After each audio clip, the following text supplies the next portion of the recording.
कहानी को पूरा समझने के लिए कहानी के पिछले सभी भागों को ज़रूर देखें। उसका लिंक मैं आपको डिस्क्रिप्शन बॉक्स में दे दूँगी और साथ में कमेंट बॉक्स में पिन भी कर दूँगी, तो आप वहाँ से भी जाकर देख सकते हैं। इस वक्त प्रलय की आंखों में एक अलग ही जुनून नज़र आ रहा था। सृष्टि को समझ नहीं आ रहा था वो करे तो क्या करे। वो प्रलय को लेकर कहीं और भी नहीं जा सकती थी। प्रलय की जो हालत थी वो ऑफिस लेकर जाने लायक भी नहीं थी और प्रलय के घर तो वो बिल्कुल भी ड्रॉप नहीं कर सकती थी, और ना ही प्रलय इस हालत में नज़र आ रहा था कि वो सृष्टि को खुद से दूर जाने देगा। इसलिए सृष्टि को भी फार्म हाउस जाना ही सही लगा। कुछ देर बाद फार्म हाउस में सृष्टि गाड़ी से बाहर निकली और प्रलय को सहारा देने के लिए प्रलय की तरफ आई, लेकिन इसका सहारा लेने की बजाय प्रलय नीचे की तरफ झुका और उसने सृष्टि को अपनी गोद में उठा लिया। सृष्टि एकदम हैरान रह गई। वो तुरंत बोली, ये सब आप क्या कर रहे हैं डिस्ट्रॉयर? प्लीज़ ये सब हरकतें बंद कीजिए। आप इतना ज़्यादा पी चुके हैं ना कि आपको कुछ समझ नहीं आ रहा है आपको करना क्या है और क्या नहीं। आप अपने होश खो चुके हैं। प्रलय उसकी तरफ देखकर मुस्कुराकर बोला, तो तुम भी अपने होश खो दो और मेरे साथ मदहोश हो जाओ। उसकी बातें सुनकर अब सृष्टि के चेहरे का रंग बदलने लगा। प्रलय उसे बहुत ही सेडेक्टिव नज़रों से देख रहा था। प्रलय अंदर उसे रूम में लेकर आया। अंदर उसे रूम में लाने से पहले प्रलय ने सबको बाहर जाने का इशारा कर दिया था, तो सारे सर्वेंट बाहर चले गए थे। सृष्टि को थोड़ा अजीब लगने लगा। प्रलय ने रूम में लाकर उसे नीचे ज़मीन पर खड़ा किया तो सृष्टि उसकी तरफ देखते हुए बोली, अब आप यहाँ पर आराम कीजिए। जब आपको होश आ जाएगा तो आप मुझे फ़ोन कर लीजिएगा, मैं चलती हूँ। ये बोलकर वो वहाँ से जाने लगी, लेकिन अभी उसने एक कदम ही आगे बढ़ाया था कि प्रलय ने उसका हाथ पकड़कर उसे अपनी तरफ खींचा और बोला, अभी तो मैंने तुम्हें प्यार भी नहीं किया और तुम मुझे छोड़कर जा रही हो। सृष्टि उसकी बात सुनकर थोड़ा अनकंफर्टेबल होते हुए बोली, प्लीज़ डिस्ट्रॉयर ये सब बातें मत कीजिए, प्लीज़ आराम कीजिए। इस वक्त आपको आराम की ज़रूरत है। आप बहुत ज़्यादा नशे में हैं। प्रलय उसके बिल्कुल करीब होकर उसके चेहरे पर अपना हाथ रखकर उसके बालों को कान के पीछे करते हुए बोला, तो मैं नशे में हूँ, तुम तो होश में हो ना। तुम होश में रहकर मुझे प्यार करना। सृष्टि उसके सीने पर अपना हाथ रखकर उसे खुद से दूर करते हुए बोली, मुझे घर जाना है, ऑफिस आवर्स भी ख़त्म होने वाले हैं। बिनी भी ऑफिस आई थी, मुझे पहले ऑफिस पहुंचना होगा और फिर उसके साथ घर। अभी वो बोल ही रही थी कि प्रलय ने अचानक से ही सृष्टि का चेहरा बहुत ज़्यादा कसकर अपने हाथों में थाम लिया। वो उसके चेहरे पर झुककर एकदम गुस्से से कांपते हुए बोला, कैसा घर? कौन सा घर जाना है तुम्हें? तुम्हें किसी घर नहीं जाओगी, किसी बिन्नी के पास नहीं जाओगी। तुम सिर्फ मेरे पास रहोगी। मेरी यूनिवर्स हो तुम, और फिलहाल मुझे मेरी यूनिवर्स चाहिए। मुझे मेरी यूनिवर्स को प्यार करना है। ये बोलकर वो पूरी तरह से उसके चेहरे पर झुककर उसके गालों को चूमने लगा। सृष्टि को अब और भी ज़्यादा अजीब लगने लगा। प्रलय जिस तरह से बातें कर रहा था और जिस तरह की हरकतें कर रहा था, वो उससे बहुत ज़्यादा अनकंफर्टेबल फील करने लगी थी। वो प्रलय को धक्का देते हुए बोली, बस कीजिए मिस्टर राणा, ये सब आप क्या किए जा रहे हैं? मैं आपको रोक रही हूँ और आप रुकने की बजाय मेरे साथ ज़बरदस्ती कर रहे हैं। अब मुझे यहाँ पर 1 मिनट भी नहीं रुकना। जब आपका ये नशा आपके सिर से उतर जाएगा ना, तब आप मुझसे बातें कीजिएगा और तभी मेरे सामने आइएगा। ये बोलकर वो वहाँ से जाने लगी, लेकिन इस बार सिर्फ प्रलय ने उसका हाथ पकड़कर उसे रोका नहीं, बल्कि उसे रोकने के बाद उसे जोर से बेड पर धक्का दिया तो सृष्टि सीधा बेड पर जा गिरी। सृष्टि की आंखें बड़ी हो गई। प्रलय उसे गुस्से से देख रहा था। सृष्टि तुरंत बेड से उठने लगी, लेकिन प्रलय उसके उठने से पहले ही उसके ऊपर झुका और बोला, क्यों? ऐसी भी क्या हरकत कर दी मैंने जो तुम मुझे रोक रही हो? क्या गलत कर रहा हूँ मैं? अपनी यूनिवर्स को प्यार करना गलत है क्या? नहीं चाहती तुम कि मैं तुम्हें प्यार करूँ? क्यों नहीं चाहती? उस मानव को तो पूरी तरह से हक देती हो खुद पर, और मैं जो तुम्हें इतना प्यार करता हूँ उसके लिए तुम्हारे दिल में कोई फीलिंग नहीं है। मुझे रोक रही हो, लेकिन कभी मानव को तो नहीं रोका। सृष्टि गुस्से से बोली, ये सब आप क्या बोले जा रहे हैं मिस्टर राणा? आप पहले तो कभी ऐसे बातें नहीं करते थे। प्रलय गुस्से से बोला, ये क्या मिस्टर राणा लगा रखा है तुमने? डिस्ट्रॉयर बोलती हो ना मुझे, तो फिर ये मिस्टर राणा क्यों बोल रही हो? सृष्टि गुस्से से बोली, नहीं बोलना मुझे आपको डिस्ट्रॉयर, मिस्टर राणा ही बोलूँगी आपको, और आप मेरे ऊपर से हटिए, मुझे जाना है यहाँ से। प्रलय उसकी तरफ देखते हुए बोला, मैंने कहा ना, मैं नहीं जाने दूंगा तुम्हें। मुझे प्यार करना है तुम्हें। I want you, I need you.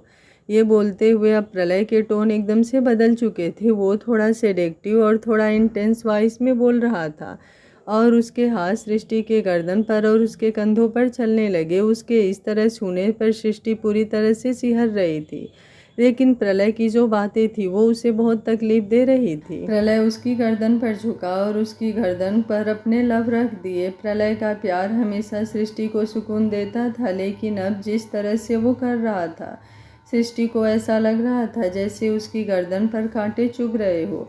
वो अपने हाथ प्रलय के सीने पर रखकर उसे खुद से दूर करने लगी, लेकिन वो जितना प्रलय को खुद से दूर करती, उतना ही प्रलय उसके ऊपर हावी हो जाता।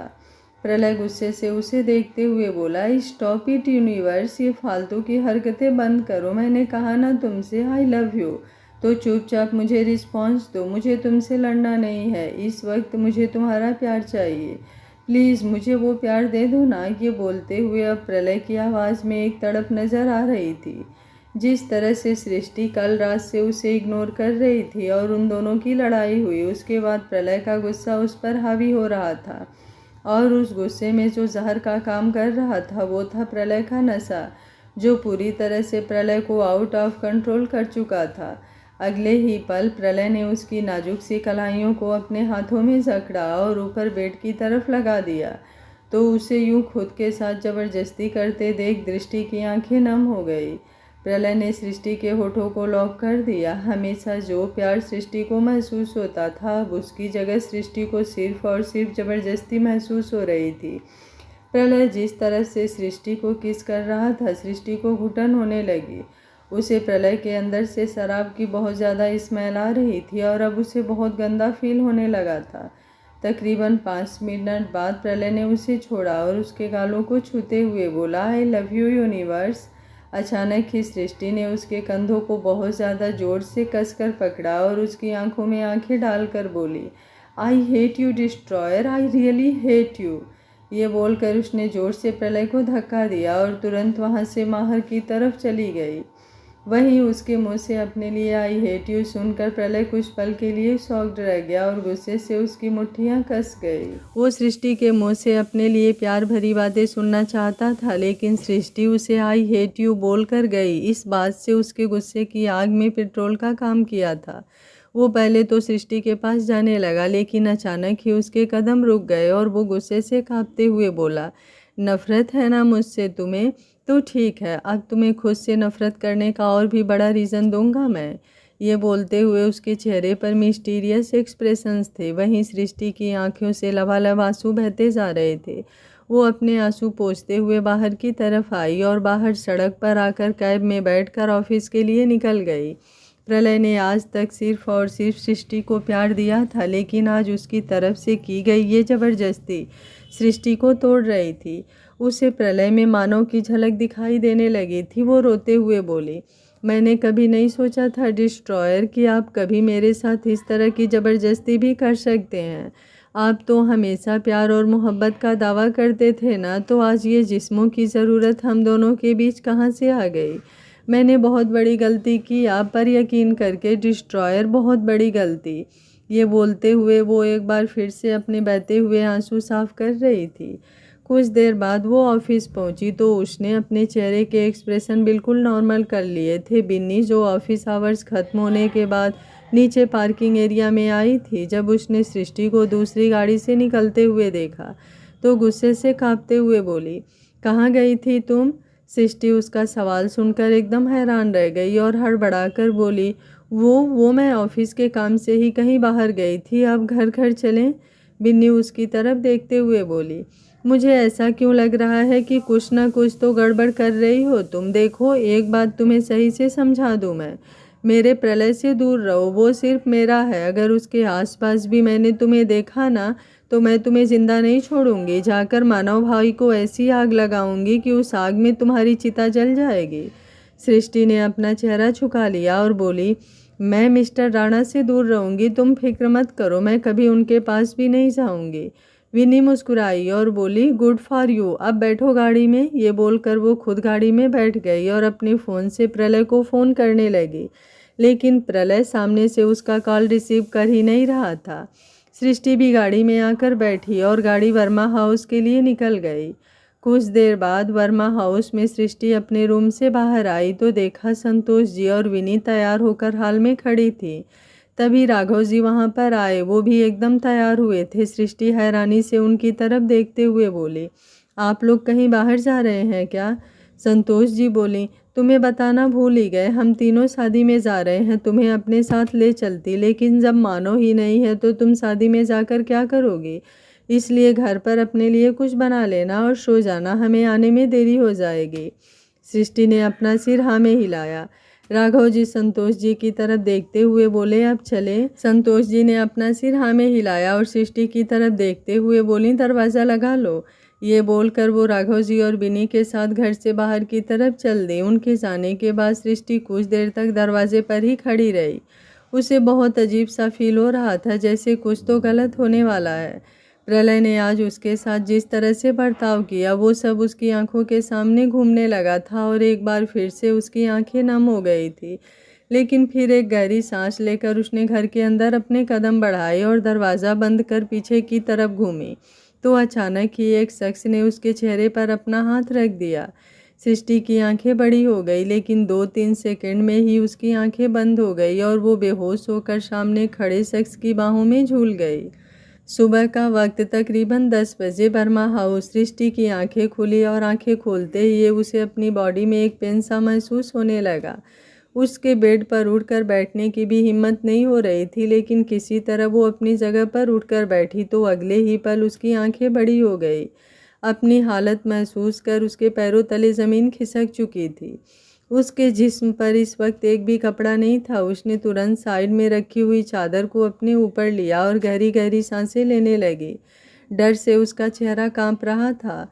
उसकी नज़र अपने गोरे कंधे और सीने पर गई, जहां पर किसी के काटने के निशान थे।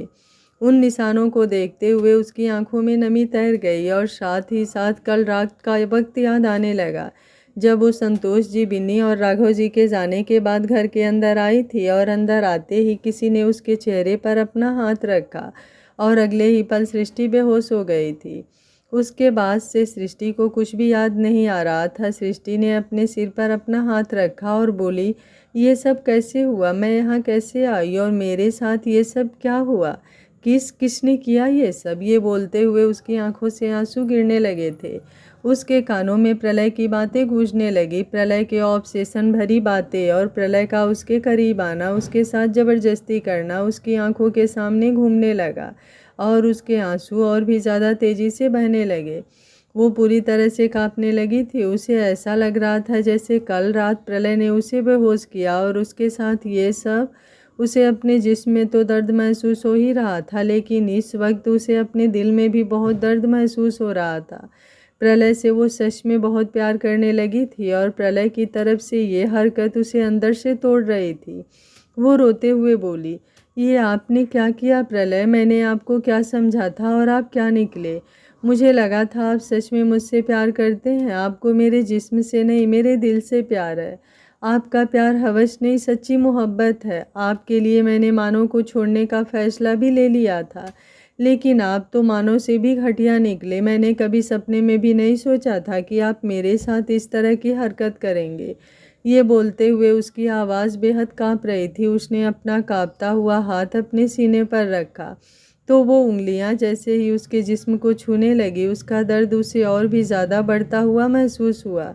वो रोते हुए बोली, बेशक से आप कुछ भी कर लेते मिस्टर राणा, आपका गुस्सा, आपकी बेरुखी मैं सब बर्दाश्त कर सकती थी, लेकिन ज़बरदस्ती, आपको ये ज़बरदस्ती नहीं करनी चाहिए थी मेरे साथ। आपने आज मेरा विश्वास ही नहीं, मुझे भी तोड़ दिया।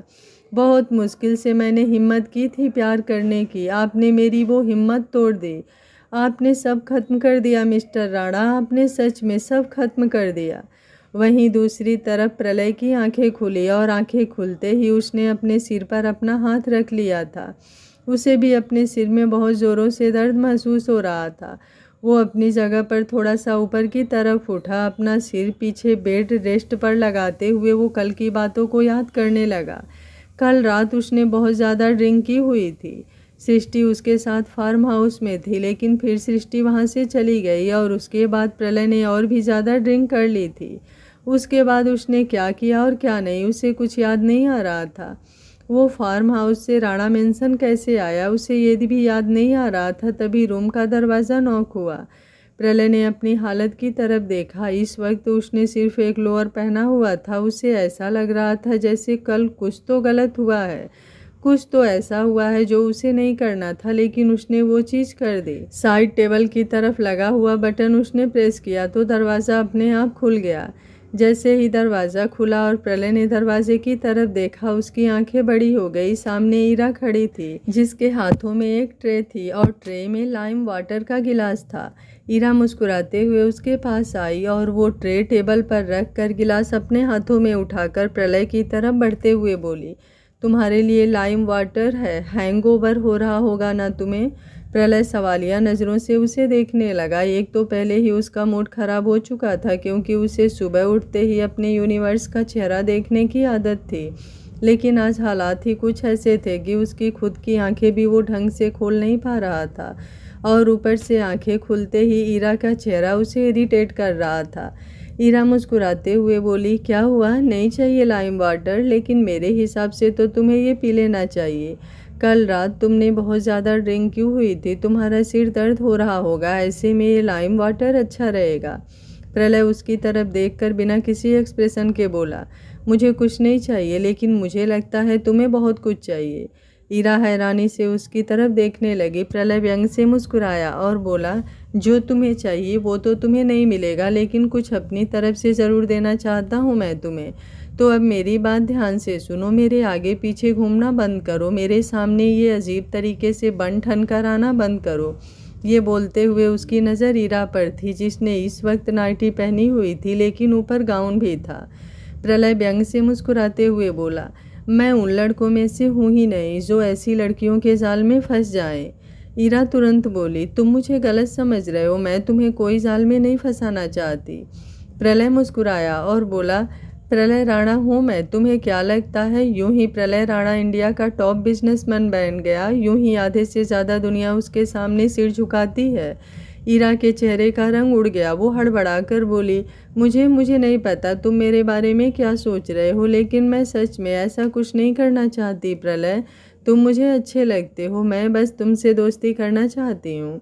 प्रलय एकदम एटीट्यूड से बोला, लेकिन मैं यूं ही किसी को दोस्त नहीं बनाता, उन लोगों को तो खासकर जिनकी नीयत में खोट हो, और मुझे नहीं लगता अब मुझे तुमसे कुछ और कहने की ज़रूरत है। Just get out. ये बोलते हुए उसने दरवाजे की तरफ अपनी आईब्रो उठाकर इशारा किया तो ईरा के चेहरे पर हल्का हल्का गुस्सा झलकने लगा।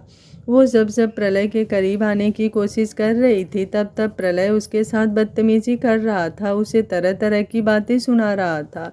वो मुंह बनाते हुए बोली, तुम्हें कुछ ज़्यादा ही गलतफहमी है प्रलय। आई होप मैं कभी तुम्हारी ये गलतफहमी दूर कर पाऊँ। हर लड़की वैसी नहीं होती जैसी तुम सोच रहे हो, और कई लड़कियां बिल्कुल भी वैसी नहीं होती जैसी वो प्रिटेंड करती हैं। ज़रूरी नहीं नाइटी पहनने वाली लड़की तुम्हें अपने जाल में फंसा रही हो। कई लड़कियां साड़ी पहनकर भी लड़कों को अपने जाल में फंसाने का हुनर रखती हैं। उसकी बात सुनकर प्रलय की भौहें तन गई। सृष्टि साड़ी पहनती थी और ईरा का ये तंज प्रलय को सृष्टि के ऊपर ही लग रहा था। वो तुरंत अपने बेड से ऊपर की तरफ उठा और ईरा की तरफ बढ़कर उसके गर्दन को पकड़ लिया। ईरा की आंखें हैरानी से फैल गई। प्रलय ने उसे पीछे दीवार से लगाया और बोला, तुम्हारी हिम्मत भी कैसे हुई उसके बारे में कुछ बोलने की?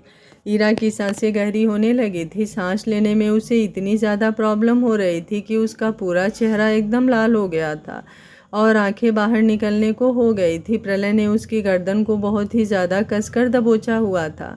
ना सिर्फ चेहरा बल्कि प्रलय की हाथ की नसें भी एकदम ऊपर की तरफ उभर चुकी थी। प्रलय गुस्से से दांत पीसते हुए बोला, अगर उसकी तरफ नज़र उठाकर भी देखा या फिर उसके बारे में अपनी ज़ुबान से बकवास की ना, तो ज़ुबान हलक से खींच लूँगा और आंखें निकाल कर बाहर फेंक दूँगा। तुम्हारी औकात नहीं है मेरी यूनिवर्स के बारे में बात करने की, इसलिए आइंदा मेरे सामने उसका नाम सोच समझ कर लेना। ये बोलकर उसने ईरा के गर्दन एक झटके से छोड़ दी। ईरा लड़खड़ाकर आगे की तरफ हुई। वो जोरों से खांस रही थी। उसकी हालत सच में बहुत ज़्यादा बुरी हो चुकी थी। अपनी सांसें थोड़ी नॉर्मल करने के बाद उसने प्रलय की तरफ देखा। लगातार खांसने की वजह से उसकी आंखों में पानी आ चुका था। प्रलय अभी भी अपनी जगह पर खड़ा गुस्से से कांप रहा था। ईरा उसके सामने आई और उसे देखते हुए बोली, मैंने उसका नाम भी नहीं लिया और तुम्हें इतना गुस्सा आ गया। तुम तो ना जाने मुझे क्या कुछ नहीं बोल रहे थे, वो भी मेरी इंटेंस जाने बिना। लेकिन एक बात मेरी कान खोलकर सुन लो, बेशक से तुम्हें जितना गुस्सा करना है कर लो, लेकिन पसंद तो मैं तुम्हें करती हूँ और हमेशा करती रहूँगी। और सृष्टि के लिए कुछ बुरा नहीं कहा है मैंने, उसका तो नाम भी नहीं लिया था। तुम खुद समझ गए तो अब तुम ये खुद सोचो कि जो मैंने बातें कही थी वो सच ही होगी जो तुम्हें इतनी मिर्ची लगी। प्रलय गुस्से से दांत पीसते हुए बोला, हाउ डेयर यू। ये बोलकर वो ईरा पर अपना हाथ उठाने लगा। तभी दरवाजे से कदमों की आहट हुई और नताशा जोर से चिल्लाई, भायू। उसकी आवाज़ सुनकर प्रलय का हाथ हवा में ही रह गया। वो गुस्से से कांपते हुए ईरा की तरफ देख रहा था और ईरा भी उसकी आंखों में आंखें डालकर खड़ी थी। नताशा तुरंत ईरा के आगे आकर खड़ी हुई और प्रलय की तरफ देखते हुए बोली, ये आप क्या कर रहे हैं भाइयों? आप ईरा पर हाथ उठा रहे हैं, लेकिन क्यों? ईरा ने ऐसा क्या कर दिया? आप उसके ऊपर हाथ कैसे उठा सकते हैं? ईरा मेरी दोस्त है, आप उसके साथ ऐसा बिहेव नहीं कर सकते। प्रलय गुस्से से कांपते हुए बोला, तो अपनी दोस्त को थोड़ा समझा कर रखो। उसकी जुबान इतनी ज़्यादा चल रही है कि मेरा हाथ खुद ब खुद उस पर उठ रहा है। कहो अपनी दोस्त से कि आइंदा ना मेरे सामने आए और ना ही मुझे अपनी शक्ल दिखाए। I just hate this girl. ये बोलकर प्रलय वहाँ से वॉशरूम की तरफ चला गया और नताशा बस उसे जाते हुए देखती रह गई। प्रलय के जाने के बाद नताशा ने ईरा की तरफ देखा और बोली, क्या है ये सब? भाइयों तुम पर इतना ज़्यादा गुस्सा क्यों कर रहे थे? वो भले ही इतने ही गुस्सैल और रूड क्यों ना हो, लेकिन वो ऐसे ही किसी लड़की पर हाथ नहीं उठाते। आखिर किया क्या था तुमने? ईरा एक्सप्रेशनलेस होकर बोली, तुम्हारे भाइयों पागल हो गया है उस लड़की के लिए, इसलिए खुद पर कंट्रोल खो रहा है। इससे पहले कि तुम्हारा भाइयों इतना ज़्यादा पागल हो जाए कि खुद को ही नुकसान पहुंचा दे, बचा लो अपने भाइयों को। उसकी बात सुनकर नताशा उसकी तरफ देखती ही रह गई। ईरा तुरंत वहां से अपने कमरे में आई। वो बुरी तरह गुस्से से कांप रही थी। प्रलय ने जिस तरह से उसकी गर्दन को दबोचा था, वो सब याद कर उसे सृष्टि से और भी ज़्यादा नफरत हो रही थी। वो गुस्से से कांपते हुए बोली, तुम्हारी वजह से प्रलय ने मुझ पर हाथ उठाने की कोशिश की है ना? अब तुम देखो तुम्हारे साथ क्या करती हूँ मैं। तुम्हारा पागलपन तो मैं प्रलय के सिर से उतार कर ही रहूँगी। वहीं दूसरी तरफ सृष्टि जैसे ही अपने रूम से बाहर आई, बाहर आते ही घर की डोरबेल बजी। उसने तुरंत आकर दरवाज़ा खोला तो सामने बिनी, संतोष जी और राघव जी खड़े थे। संतोष जी ने हैरानी से सृष्टि की तरफ देखा और बोली, ये सब क्या है? सृष्टि उनके सवाल से एकदम हैरान हो गई और उसने तुरंत अपनी गर्दन पर अपना पल्लू ऊपर की तरफ कर लिया। लेकिन संतोष जी ने उसके गर्दन को देखा ही नहीं था। वो तो सृष्टि से ये पूछ रही थी कि आखिर वो इतनी देर तक घर में क्या कर रही है। अब तक तो उसे ऑफिस चले जाना चाहिए था। वो एक बार फिर से कुछ बोलती उससे पहले ही विनी बोली, शायद ये इसलिए ऑफिस नहीं गई क्योंकि ये मेरा वेट कर रही थी। मैं जल्दी से तैयार होती हूँ, तब तक तुम भी तैयार हो जाओ, आज मुझे ऑफिस जाना है। उसकी बात सुनकर सृष्टि ने अपना सिर हाँ में हिला दिया। इस वक्त वो अपनी सुध बुध पूरी तरह से खो चुकी थी। संतोष जी उसे गुस्से से देखते हुए बोली, खड़ी क्या हूँ यहाँ पर? जाओ, जाकर तैयार हो जाओ। तुम्हारे लिए क्या बिनी यहीं पर इंतजार करती रहेगी? ये बोलते हुए खुद वो अंदर की तरफ आ गए। सृष्टि भी जल्दी से अपने कमरे में गई, लेकिन कमरे में आते ही एक बार फिर से उसके कदम थम चुके थे। ऑफिस में आज जाना उसे बहुत अजीब लग रहा था। वो प्रलय के सामने भी नहीं जाना चाहती थी। प्रलय को याद करके ही उसका दिल डर से कांपने लगा था और उसकी सांसें सूखने लगती थी। प्रलय को याद कर ही उसकी आंखों से आंसू बहने लगे थे और कल रात की धुंधली धुंधली तस्वीर उसकी आंखों के सामने चलने लगी थी। जब बेहोशी में ही सही, लेकिन वो महसूस कर सकती थी कि कोई उसके करीब आ रहा है, उसे बुरी तरह से नोच रहा है। उस शख्स का चेहरा नहीं देख पा रही थी, लेकिन वो साया उसे अपने करीब आता हुआ अभी भी दिखाई दे रहा था। तकरीबन 1 घंटे बाद सृष्टि और विनी दोनों राणा इंडस्ट्रीज पहुंची। विनी ने फ़ोन करके गाड़ी घर पर बुला ली थी, जिसके बाद वो दोनों गाड़ी में ही राणा इंडस्ट्रीज आई थी। विनी गाड़ी से उतरकर तेजी से लिफ्ट की तरफ बढ़ गई, जबकि सृष्टि अभी धीरे धीरे अपने कदम आगे की तरफ बढ़ा रही थी। ऐसा लग रहा था जैसे उसमें बिल्कुल भी जान ना हो। वो लिफ्ट के अंदर जाती इससे पहले ही ईरा उसके सामने आकर खड़ी हुई।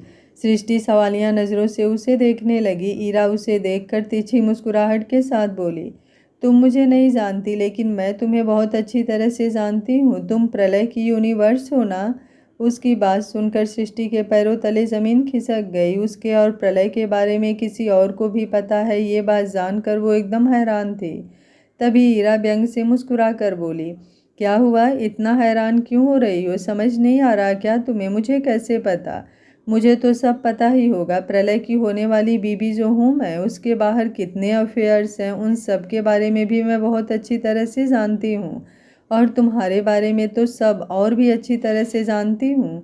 ये बोलते हुए ईरा सर्द नज़रों से सृष्टि को देख रही थी और सृष्टि कांपने लगी थी। ईरा प्रलय की होने वाली बीबी है, ये जानकर सृष्टि को एक बहुत बड़ा सदमा लगा था। वो हैरानी से ईरा की तरफ देख रही थी और ईरा उसे देखकर व्यंग से बोली, इतना हैरान होने की ज़रूरत नहीं है और डरने की ज़रूरत भी नहीं है। कुछ नहीं कहूँगी मैं तुमसे, क्योंकि इसमें तुम्हारी तो कोई गलती नहीं है। जब पति प्यार नहीं देगा तो तुम तो गैर मर्दों की तरफ जाओगी। सृष्टि चुपचाप ईरा की बातें सुन रही थी। ईरा अब उसके थोड़ा करीब हुई और बोली, लेकिन तुम्हारा पति तुम्हें प्यार नहीं करता तो इसका मतलब ये नहीं कि तुम मेरे होने वाले पति को मुझसे छीन लोगी। मैं प्रलय से बहुत प्यार करती हूँ और प्रलय भी मुझसे प्यार करता है। ईरा की बात सुनकर सृष्टि के चेहरे पर थोड़े सवालिया एक्सप्रेशन आ गए। वो खुद से ही पूछ रही थी कि अगर प्रलय की शादी होने वाली है, उसकी गर्लफ्रेंड है और वो उसे इतना प्यार करता है, तो वो उससे क्यों प्यार के दावे कर रहा है। उसके एक्सप्रेशन समझकर ईरा मुस्कुराई और बोली, खूबसूरत हो तुम, शायद इसलिए प्रलय का दिल डोल गया होगा तुम पर। लेकिन मैं तो अपनी कोई चीज़ भी किसी के साथ शेयर नहीं करती, अपना पति बांटना तो दूर की बात। मेरे और प्रलय के प्यार का प्रूफ चाहिए तो वेट दिखाती हूँ तुम्हें। ये बोलकर उसने अपने पर्स में से कुछ पिक्चर्स निकाली और सृष्टि के हाथ पर रख दी। सृष्टि अपने कांपते हुए हाथ में उन पिक्चर्स को लेकर खड़ी थी और उन्हें देख रही थी।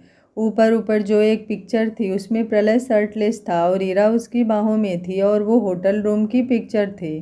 हालांकि सृष्टि को नहीं पता था वो होटल रूम है, लेकिन सामने बेड लगा हुआ था तो वो एक बेडरूम नज़र आ रहा था। दोनों जिस तरह से एक दूसरे के करीब थे, साफ पता चल रहा था कि दोनों के बीच क्या रिश्ता होगा। सृष्टि ने तुरंत उन पिक्चर्स पर से अपनी नज़रें हटा ली। ईरा ने उसके हाथों से वो पिक्चर्स ली और बोली, दिखने में मासूम लगती हो लेकिन हो नहीं। पहली नज़र ही देखकर पहचान गई कि बाकी की पिक्चर्स में क्या होगा। तो इन पिक्चर्स को अपने पास रख कर करोगी क्या? अब मेरी बात कान खोल कर सुन लो। मेरे प्रलय से दूर रहो, उसका मन आ गया है तुम पर। मर्द होते ही ऐसे हैं, कुछ अच्छा लगे तो उसे हासिल करने का सोच लेते हैं। और ये बात तुम तो बहुत अच्छी तरह से जानती होगी। मानो भी तो ऐसा ही होगा। जब प्रलय का मन भर जाएगा तुमसे तो तुम्हें छोड़ देगा, पर मैं उसकी होने वाली बीबी हूँ। पूरी जिंदगी उसे मेरे साथ रहना है और मैं नहीं चाहती तुम जैसी कोई मेरे प्रलय के आसपास भी आए, इसलिए दूर रहना उससे। खबरदार, अगर आइंदा कभी उससे बात करने की कोशिश भी की तो चाहूँ तो तुम्हारे घर पर भी आ सकती थी ये पिक्चर्स लेकर, पर सोचा जब बाहर मुलाकात हो सकती है तो घर क्यों आना। उसकी बातें बातें कम और सृष्टि को धमकी ज़्यादा लग रही थी और ईरा की बातें बातें थी भी नहीं। वो इनडायरेक्ट सृष्टि को डरा धमका रही थी कि अगर गलती से भी वो प्रलय के करीब आई तो इस बार तो उसे वो बाहर मिली है, अगली बार उन दोनों की मुलाकात घर होगी। सृष्टि अपना चेहरा झुकाकर बोली, मुझे नहीं पता था कि मिस्टर राणा की शादी होने वाली है। मैंने कभी उनसे कुछ नहीं कहा, उन्होंने ही मुझे कुछ बातें कही थी जिन पर मैंने यकीन किया, लेकिन अब मैं उनके करीब नहीं जाऊंगी। करीब क्या, उनके आसपास भी नहीं जाऊंगी। आप बेफिक्र रहिए।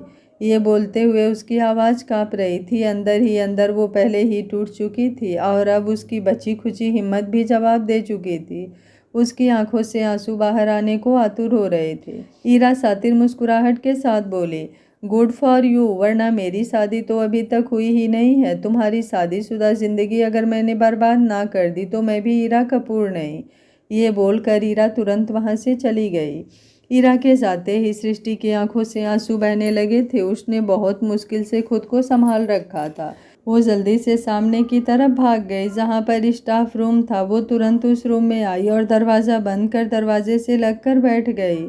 अपनी साड़ी का पल्लू उसने अपने मुंह पर रख रखा था और आंखें रो रो कर एकदम लाल हो चुकी थी। दिल बुरी तरह से कांप रहा था। प्रलय ने उसे जो दुनिया दिखाई, उस दुनिया में उसे पता चला कि प्यार होता क्या है। प्रलय को उसे देखना, उसे प्रोटेक्ट करना, उसकी रिस्पेक्ट करना, उसके करीब आना, वो सब बहुत अलग था और पहली बार सृष्टि को ऐसा प्यार मिल रहा था। लेकिन वो सब एक धोखा था, एक जाल था। ये जानकर वो बुरी तरह से टूट चुकी थी। अपने मुंह पर अपना हाथ जोर से रखे वो बेइंतहा रोए जा रही थी। वो रोते हुए बोली, क्यों किया आपने मिस्टर राणा, क्यों किया? अगर आपकी शादी होने वाली थी, आप किसी और से प्यार करते हैं, तो क्यों आए आप मेरे पास? सिर्फ मेरे जिस्म को हासिल करने के लिए, जो आपने हासिल कर भी लिया। और मैं पागल, सच में आपकी बातों को प्यार समझ रही थी। मानव को छोड़ने का फैसला भी ले लिया था मैंने, लेकिन आपने क्या किया? आपने तो मुझे धोखा दिया है, सिर्फ और सिर्फ चंद पलों के सुकून के लिए। आपने मेरी पूरी ज़िंदगी बर्बाद करने की कोशिश की। कैसा कर सकते हैं आप मिस्टर राणा? किसी के साथ आप ऐसा कैसे कर सकते हैं? ये बोलते हुए उसने अपना सिर हल्का सा ऊपर की तरफ किया हुआ था। इस वक्त उसे अपनी पूरी ज़िंदगी एक धोखा सा लग रही थी, वो ज़िंदगी जो उसने कुछ ही दिनों में प्रलय के साथ जी थी। वहीं दूसरी तरफ ईरा राणा इंडस्ट्रीज के दूसरी तरफ खड़ी एक गाड़ी में आकर बैठी, जिसमें ड्राइविंग सीट पर नताशा बैठी थी। नताशा उसके गाड़ी में बैठते ही बोली, अब भी अगर ये सृष्टि नहीं मानी ना, तो मैं कसम से बता रही हूँ, इसका तो मैं वो हाल करूँगी ना कि इसकी रूह भी कांप जाएगी। ईरा सातिर मुस्कुराहट के साथ बोली, डोंट वरी, अब हमें कुछ भी करने की ज़रूरत नहीं पड़ेगी। उसके एक्सप्रेशंस ही बता रहे थे कि वो बेचारी कितना डर गई है। बहुत शौक है ना उसे हवा में उड़ने का। उसके पंख ऐसे काटे हैं मैंने कि अब वो आसमान की तरफ नज़र उठाकर भी नहीं देखेगी। Bloody gold digger. Natasha Ira के हाथों में पकड़े हुए पिक्चर्स की तरफ देखते हुए बोली, तुम ये पिक्चर्स मुझे दो, अगर किसी के हाथ लग गई तो बहुत बड़ी प्रॉब्लम हो जाएगी। उसकी बात सुनकर ईरा ने वो पिक्चर्स तुरंत नताशा को दे दी और नताशा ने वो पिक्चर्स अपने बैग में डाल ली। उनकी गाड़ी राणा इंडस्ट्रीज से निकल गई और वहीं दूसरी तरफ प्रलय, जो इस वक्त अपने प्राइवेट जेट में था, उसके चेहरे के एक्सप्रेशन बहुत ज़्यादा सर्द थे। देहरादून। प्रलय का प्राइवेट जेट वहां पर लैंड हुआ और बाहर आकर गाड़ी से बैठते ही उसका फ़ोन बजने लगा। उसने कॉल रिसीव किया। सामने से ख्याति की आवाज़ आई, आखिर तुम हो कहाँ पर प्रलय? मैं कब से तुम्हारा इंतज़ार कर रही हूँ। मैंने वो सब कर दिया है जो तुमने मुझे करने के लिए कहा था। अब तुम प्लीज़ जल्दी से आ जाओ। प्रलय डेविल स्माइल के साथ बोला, डोंट वरी, 10 मिनट में मैं तुम्हारे सामने होऊंगा। प्रलय राणा हूँ मैं, सामने वाले के इंतज़ार के हिसाब से नहीं, अपनी मर्जी के हिसाब से आता हूँ। ये बोलकर उसने फ़ोन डिस्कनेक्ट कर दिया। सामने से ख्याति बोली, पता नहीं कब आओगे यार तुम। प्रलय हो इसलिए तो इतनी बेसब्री से तुम्हारा इंतज़ार है। तुम्हारे लिए पिछले 1 महीने से मैं इस पियक्कड़ के साथ रह रही हूँ। ये बोलते हुए उसने बेड पर लेटे हुए मानव की तरफ देखा, जो शराब में बिल्कुल धुत बेड पर लेटा हुआ था। वहीं दूसरी तरफ गाड़ी में बैठा प्रलय अपने हाथों में पकड़े हुए डिवोर्स पेपर की तरफ देखते हुए बोला, अब तक तुम्हारा आशिक तुम्हें खुद से मांग रहा था, लेकिन अब ये सरफरा आशिक तुम्हें खुद के लिए छीनेगा। यूनिवर्स, अब तुम्हारी मर्जी, बेशक से हो या फिर ना, मिसेस प्रलय राणा तो तुम बनोगी और बहुत जल्द बनोगी। ये बोलते हुए उसके एक्सप्रेशन एकदम डेविल वाइब दे रहे थे। कुछ देर बाद एक लग्जीरियस होटल। प्रलय ने रूम नंबर 201 का दरवाज़ा नॉक किया तो ख्याति ने जल्दी से दरवाज़ा खोला। अपने सामने प्रलय को देखकर उसके चेहरे पर मुस्कुराहट तैर गई। वो पिछले कितने दिनों से प्रलय को फ़ोन कर रही थी ताकि जान सके कि आखिर उसने क्यों उसे मानव के साथ यहाँ पर भेजा है। पिछले 1 महीने से ना सिर्फ प्रलय ने उसे यहाँ पर भेजा था, बल्कि उनकी ट्रिप का पूरा खर्चा भी स्पॉन्सर कर रहा था और साथ ही साथ उसने ख्याति को पूरे 50 करोड़ रुपए दिए थे, सिर्फ और सिर्फ मानव को मुंबई से दूर रखने के लिए। और ख्याति को ये सब नॉर्मल तो बिल्कुल भी नहीं लग रहा था। ख्याति प्रलय की तरफ देखते हुए बोली, क्या है ये सब प्रलय? हमारे बीच बिजनेस की डील की बात हुई थी, लेकिन अगर मैं वापस मुंबई ही नहीं आऊँगी तो हमारे बीच डील कब होगी और मैं कब तक यूं ही इस मानव के साथ रहूंगी? प्रलय उसकी तरफ देखते हुए बोला, 50 करोड़ रुपए और मिलेंगे तुम्हें किसी डील की ज़रूरत ही नहीं। इतना प्रॉफिट तो तुम्हें मेरे साथ डील करके भी नहीं होता। जितना तुमने सिर्फ इस ट्रिप को एंजॉय करके हासिल कर लिया। ख्याति तुरंत बोली, मैं इस ट्रिप को एंजॉय बिल्कुल भी नहीं कर रही हूँ। प्रलय मुस्कुराते हुए मानव की तरफ आया और उसकी हालत देखकर बोला, तो एंजॉय करो, वैसे भी ट्रिप्स में एंजॉयमेंट बहुत ज़रूरी होता है। ख्याति तुरंत से बोली, मुझे मानव में बिल्कुल भी इंटरेस्ट नहीं, मुझे तो तुम में इंटरेस्ट है। ये बोलते हुए ख्याति तुरंत प्रलय के पास आ गई और उसके चेहरे पर अपना हाथ रखकर बड़ी ही सेडक्टिव नज़रों से उसे देखने लगी। अगले ही पल प्रलय ने उसके नाजुक सी कलाई को पकड़ा और मरोड़ कर उसे उसकी पीठ से लगा दिया। ख्याति की दर्द से आह निकल गई। प्रलय ने उसके चेहरे पर हल्का सा झुका और बोला, आइंदा मेरी इजाज़त के बिना मुझे छूना मत। ये बोलकर उसने ख्याति को धक्का दे दिया तो ख्याति लड़खड़ा कर पीछे की तरफ गिर गई। वो फ्रस्ट्रेट होते हुए बोली, आखिर तुम चाहते क्या हो? प्रलय ने मानव की तरफ देखा और तिरछी मुस्कुराहट के साथ बोला, इसे थोड़ा होश में लाना। जैसे ही उसने कहा, उसके साथ आया हुआ अतुल तुरंत अंदर की तरफ आया और मानव के चेहरे को थपथपाने लगा। मानव ने अपनी आंखें खोली और अंगड़ाई लेते हुए बोला, इतनी जल्दी सुबह हो गई ख्याति, अभी तो हमने इतना रोमांस किया था और मैं थक कर सोया था। अब तुम मुझे फिर से उठा रही हो, तुम्हें फिर से मेरी नीड है क्या? मानव की बात सुनकर प्रलय ने तिरछी नज़रों से ख्याति की तरफ देखा तो ख्याति एकदम से हड़बड़ा गई। उसने अपना चेहरा झुका लिया। प्रलय के चेहरे पर अब व्यंग भरी मुस्कुराहट ठहर गई। वो ख्याति की तरफ देखते हुए बोला, बेशक से इसके साथ पूरी ज़िंदगी कुछ भी करो, आई डोंट केयर। मुझे जो चाहिए था अब मैं बस वो हासिल करने आया हूँ। ये बोलकर उसने मानव का हाथ पकड़कर उसे उठाया। मानव अभी भी बहुत ज़्यादा नशे में था। उसकी आंखें बेशक से खुली थी, लेकिन नशे में होने की वजह से उसे समझ नहीं आ रहा था उसके सामने कौन है और कौन नहीं। प्रलय ने अतुल की तरफ इशारा किया तो अतुल ने वो फाइल मानव की तरफ बढ़ाई। प्रलय उसकी तरफ देखते हुए बोला, इस फाइल पर अपने साइन करो, बदले में तुम्हें पूरे 50 करोड़ मिलेंगे। मानव हैरानी से बोला, 50 करोड़? तुम सच कह रहे हो? एक साइन की कीमत 50 करोड़ रुपए? क्या बात है, मेरी तो पूरी ज़िंदगी बदल गई। पहले सारा दिन गधा मजदूरी करता था और अब पूरा दिन बेड पर आराम से बिताता हूँ, वो भी मज़े से। और अब बैठे बैठे 50 करोड़ रुपए। दो जल्दी दो, मैं साइन करने को तैयार हूँ। उसकी बात सुनकर अतुल ने तुरंत मानव को पेन दिया तो मानव ने उस पेन को अपने हाथ में लेकर उन कागज़ पर साइन कर दिए।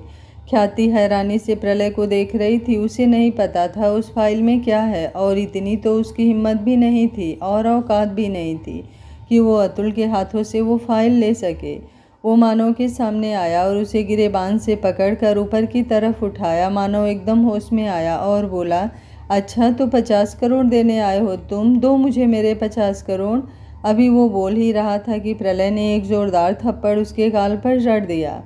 मानव लड़खड़ाते हुए नीचे की तरफ गिरने लगा, लेकिन उसे गिरने भी नहीं दिया और अगले ही पल उसके दूसरे गाल पर अपने उल्टे हाथ से एक थप्पड़ और जड़ दिया।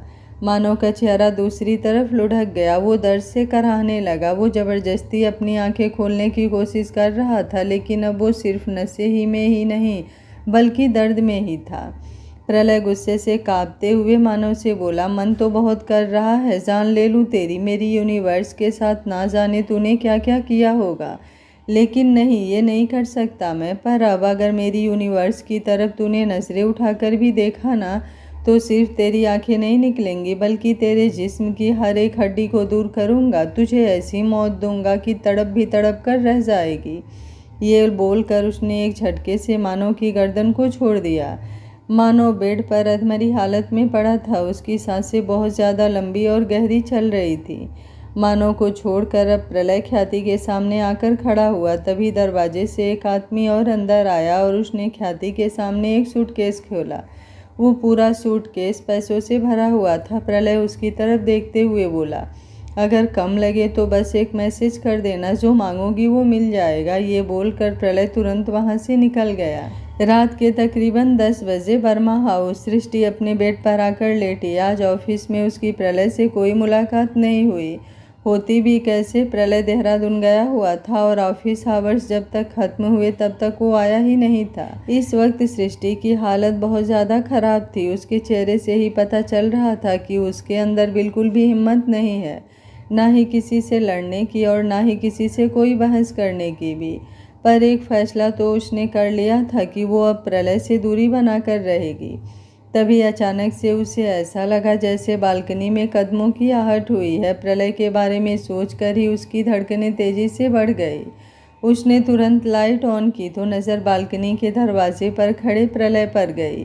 प्रलय मुस्कुराते हुए उसकी तरफ देख रहा था। भले ही उन दोनों के बीच लड़ाई हुई थी, लेकिन तब प्रलय होश में नहीं था, पर अब तो वो पूरे होशो हवास में था और अब वो कैसे ही गुस्से से अपनी यूनिवर्स को देख सकता था।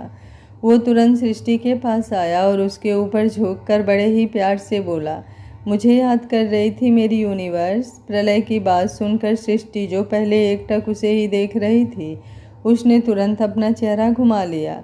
प्रलय हैरानी से उसे देखने लगा। सृष्टि ने अपना चेहरा तो घुमा लिया था, लेकिन कुछ कहा नहीं। प्रलय आकर बेड पर उसकी बगल में बैठा और उसकी गोद में अपना सिर रखकर बोला, क्या हुआ, अभी तक नाराज हो मुझसे? I am so sorry universe, मैंने पता नहीं तुम्हें क्या क्या बोल दिया, लेकिन मैं नशे में था। तुमने मुझे नाराज़ कर दिया था तो मुझे और कुछ समझ में नहीं आया और मैंने ड्रिंक कर ली, लेकिन आई प्रॉमिस आइंदा से मैं कभी इतनी ज़्यादा ड्रिंक नहीं करूँगा। अभी वो बोल ही रहा था कि सृष्टि प्रलय का सिर अपनी गोद से हटाकर बालकनी की तरफ आ गई। प्रलय हैरानी से उसे देखने लगा। सृष्टि को इस तरह से बालकनी में जाते देख वो समझ चुका था कि सृष्टि अभी भी उससे बहुत नाराज़ है और इस बार अपनी यूनिवर्स को मनाने में उसे सच में बहुत मेहनत करनी पड़ेगी। वो कुछ सोच रहा था और कुछ पल बाद वो बेड से उठकर बालकनी की तरफ आते हुए बोला, मान जाओ ना यूनिवर्स, मैं प्रॉमिस कर रहा हूँ और तुम्हें पता है मुझे तुम्हें एक गुड न्यूज़ भी देनी है। ये बोलते बोलते अचानक से वो रुक गया। उसकी नज़र बालकनी में इधर उधर घूम रही थी, जहाँ पर सृष्टि उसे कहीं नज़र नहीं आ रही थी। सृष्टि उसके सामने ही बालकनी में आई थी और अब वहाँ से अचानक से गायब। वो तुरंत बोल पड़ा, यूनिवर्स कहाँ गई तुम? ये बोलते हुए उसने अंदर की तरफ भी देखा कि कहीं उसकी नज़रों को धोखा ना हुआ हो, लेकिन अंदर भी सृष्टि नहीं थी। वो तुरंत वापस बालकनी में आ गया और रेलिंग से कूदते हुए बाहर गली में आ गया। बाहर गली में एकदम अंधेरा था। जब प्रलय को सृष्टि के पास आना होता था तब वो स्ट्रीट लाइट भी ऑफ करवा देता था। प्रलय की नज़रें गली में दूर दूर तक जा रही थी। तभी उसे काफ़ी दूर सड़क पर यूं ही चलती हुई सृष्टि नज़र आई। उसका चेहरा प्रलय की तरफ नहीं था। प्रलय जल्दी से भागते हुए उसके पास आया और उसके सामने आकर खड़ा हुआ। प्रलय को अपने सामने देखकर सृष्टि के कदम रुक गए। वो एकटक उसकी तरफ देखने लगी। वहाँ पर स्ट्रीट लाइट जल रही थी, इसलिए दोनों एक दूसरे का चेहरा साफ देख सकते थे। प्रलय सृष्टि की तरफ देखते हुए बोला, यह क्या है यूनिवर्स, तुम ऐसे कैसे यहाँ बाहर आ गई? चलो मेरे साथ घर वापस। ये बोलते हुए उसने सृष्टि का हाथ पकड़ा और उसे अपने साथ वापस घर की तरफ लेकर जाने लगा, लेकिन सृष्टि ने अगले ही पल उससे अपना हाथ जोर से झटकाया और बोली, हाथ मत लगाइए मुझे मिस्टर प्रलय राणा। उसके मुंह से गुस्से से अपना नाम सुनकर प्रलय हैरानी से उसकी तरफ देखने लगा।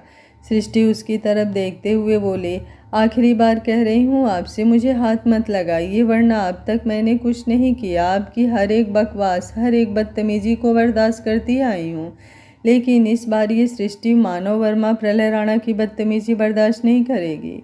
उसकी बात सुनते हुए प्रलय का चेहरा गुस्से से कांपने लगा था। वो दांत पीसते हुए बोला, बकवास मत करो, तुम बहुत अच्छी तरह से जानती हो मुझे नहीं पसंद तुम्हारा नाम उस जानवर के साथ, तो दोबारा अपना नाम उस जानवर के नाम के साथ गलती से लेना भी मत। और अब तुम उसकी बीवी नहीं हो।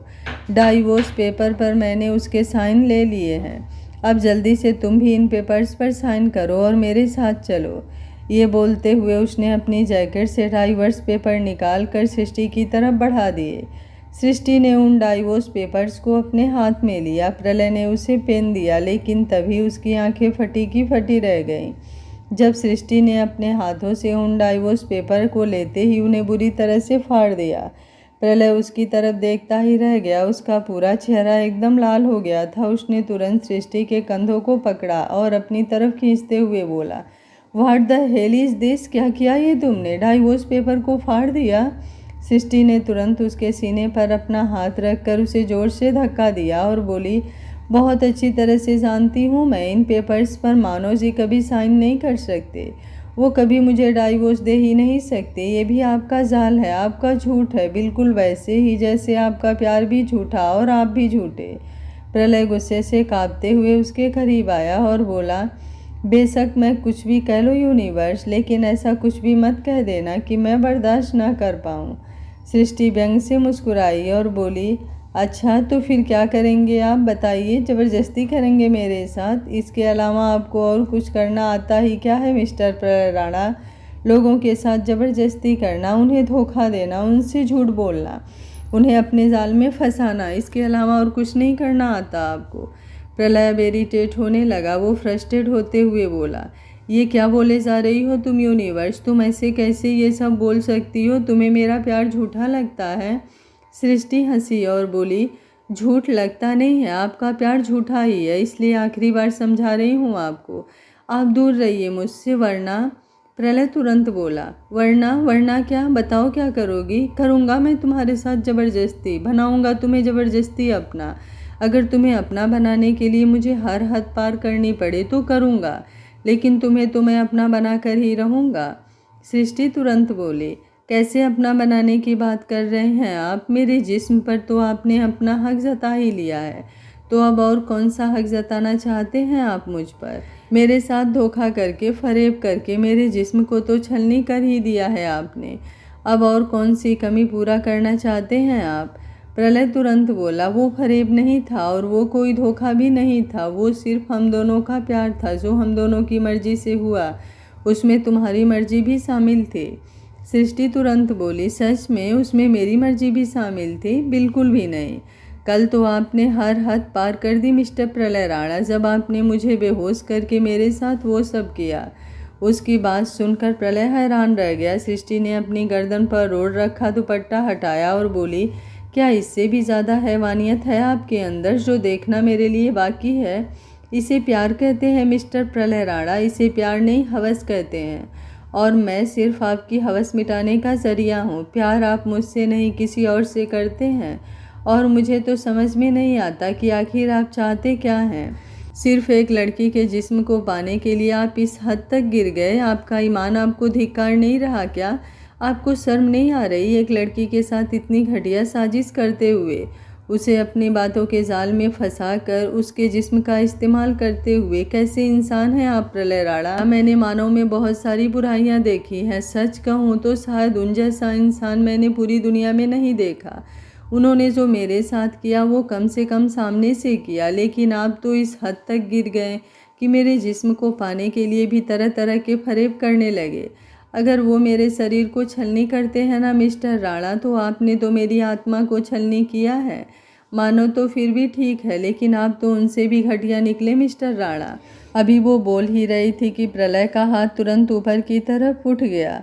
उसका हाथ बुरी तरह से कांप रहा था और चेहरे की नसें ऊपर तक उभर रही थी। उसकी आंखें एकदम लाल हो चुकी थी और जबड़े कस चुके थे।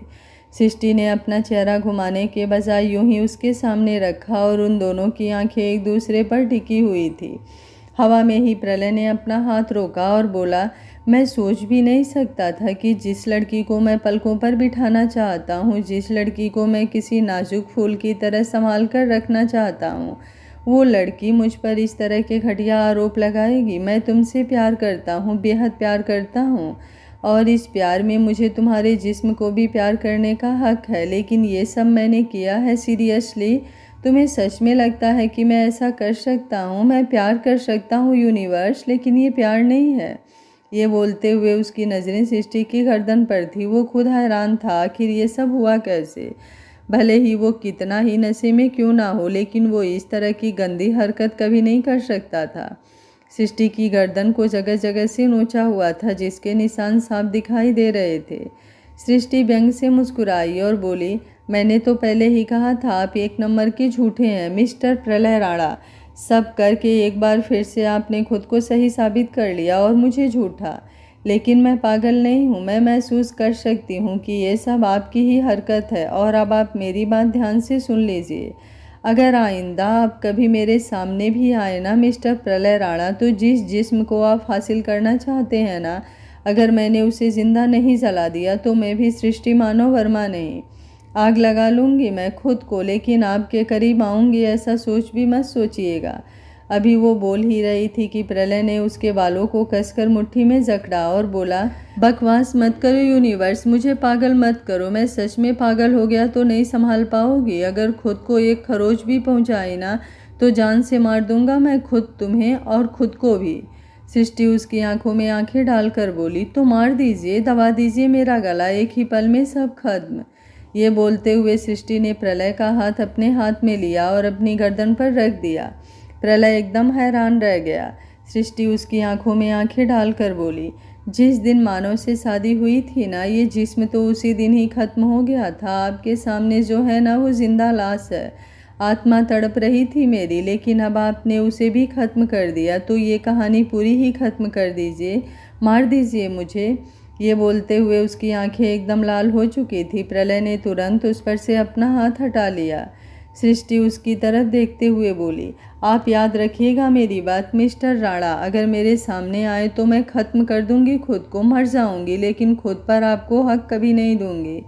ये बोलकर वो वापस अपने घर की तरफ बढ़ गई और प्रलय उसकी तरफ देखता ही रह गया। प्रलय सृष्टि को जाते हुए देख बोला, बहुत हुआ यूनिवर्स, तुम्हारे लिए मैं झुक सकता था, लेकिन इतना भी नहीं। प्रलय राणा कोई ऐरा गहरा इंसान नहीं है जो हर बार झुकता ही रहे। सही कहते हैं लोग कि जब कोई चीज़ आसानी से मिल जाए ना तो उसकी कद्र नहीं होती। इस प्रलय राणा का प्यार तुम्हें आसानी से मिल रहा था तो तुमने भी उसकी कद्र नहीं की। तो अब तुम्हें भी थोड़ा पता चले कि आखिर सच में ये प्यार सच्चा था या झूठ। अब मैं तुम्हारे पास नहीं, तुम खुद मेरे पास आओगी। सृष्टि अपनी आंखों से आंसू पोंछते हुए अपने कमरे में आई और बोली, मुझे नहीं पता आप सच्चे हैं या झूठे हैं, लेकिन मैं आपके पास कभी नहीं आऊँगी मिस्टर प्रलय राणा। मैं मानव की पत्नी हूँ और हमेशा मानव की पत्नी ही रहूँगी। आप पर जिसका हक है वो खुद आपको संभाल लेगी। ये बोलते हुए वो एक बार फिर से रोने लगी। तकरीबन एक हफ्ते बाद सृष्टि और रागिनी दोनों बस में बैठी थी। तभी अचानक से सृष्टि को वोमिट जैसा फील होने लगा। रागिनी सृष्टि के एक्सप्रेशन देखकर बोली, क्या हुआ, तुम ठीक तो हो ना? सृष्टि अपने माथे पर अपना हाथ रखते हुए बोली, पता नहीं, मुझे बहुत अजीब सा फील हो रहा है। पिछले कुछ दिनों से तबीयत सही नहीं लग रही। रागिनी तुरंत बोली, तुम्हें डॉक्टर के पास जाना चाहिए। मैं भी नोटिस कर रही हूँ पिछले कुछ दिनों से तुम्हारी तबीयत सही नहीं है। सृष्टि कुछ सोचते हुए बोली, हाँ मैं भी यही सोच रही थी। एक काम करती हूँ, मैं पहले क्लिनिक जाकर आती हूँ, उसके बाद तुमसे ऑफिस में मिलती हूँ। वैसे भी नेक्स्ट स्टॉपेज पर ही एक अच्छा क्लिनिक है, वहाँ जाकर चेकअप करवा लूँगी। रागिनी तुरंत बोली, मैं तुम्हारे साथ चलूँ?